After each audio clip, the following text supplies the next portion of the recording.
මේ වගේ කෙසෙල් කොලයක් අරන් මම ගෑස් එකට අල්ලලා රත් කරලා ගත්තා. මේ වගේ තවලා ගන්න ඕනේ ඒක. ඊට පස්සේ මම සුදු බත් ටික බෙදාගත්තා. අද උයපුවා මම පෙන්නන්නම් ඔයගලන්ට. දුවගේ බත් එකට දාපුවා. මේ වගේ සුදු බත් එකක් තමයි මම උයාගත්තේ. ඒක පොඩ්ඩක් වාෂ්පය අන්න ඇරලා බෙදා ගන්න. අලකිරි හොද්දක් හැදුවා මම උදේම. මේක ඒ අලකිරි හොදි කන්න ගොඩක් කැමති. මම මේ අලකිරි හොදි ටිකක් වැඩිය දාගත්තා එයාට. මේ විදිහට මම ඒ ටික බෙදාගත්තා. ඊට පස්සේ මම මේකට හැදුවා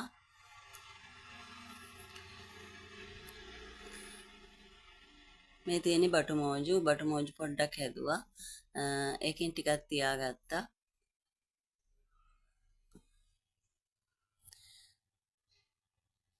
මාළු කන්න යා ගොඩක්ම කැමැත්තක් නෑ. මම ඒකින්ද එක කෑල්ලක් තියාගත්තා මේ වෙලාවේ මාළු. හිඳෙන්න වගේ තමයි මාළු එක හැදුවේ. ඊට පස්සේ මම මේකට බණ්ඩක්කා තෙල් දැම්මා. ඒ බණ්ඩක්ක තෙල් දාපු ටිකකුත් මේ විදිහට තියාගත්තා. මේ විදිහට තමයි මං උදේ බත් එකට බැඳගත්තේ. හැම වෙලේම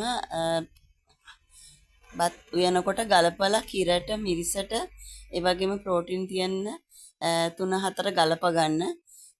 පොඩි ಜಾති උනත් කමන්නේ ඒක හිඳෙන්න රසට උයා ගන්න. ගොඩාක් වතුර දාන්න එපා. එතකොට තමයි කෑම දිය රහ වෙන්නේ. උයන්න ප්‍රමාණයට විතරක් වතුර දාන්න. මම මේක ඊට පස්සේ මේට හිමීට වාෂ්පය අන්නැරලා මේ විදිහට උතා ගත්තා. අද මේ විදිහට තමයි දුවට බත් එක බැන්දේ. ගෙදර අය වුණත් එක එක විදිහට තමයි එක එක්කෙනාගේ රස. අපි කොහොම ඉව්වත් ඒගොල්ලොන් තෝරාගෙන තමයි කන්නේ බොන්නේ ළමයි ලොකු වෙනකොට. ඉතින් ඒගොල්ලෝ කැමති જાතිම හදලා දෙන්න බලන්න. එතකොට හැම වෙලේම මේගොල්ලෝ බත් ටිකක් වැඩිය කනවා. ඕගොල්ලන්ට සුබ දවසක්.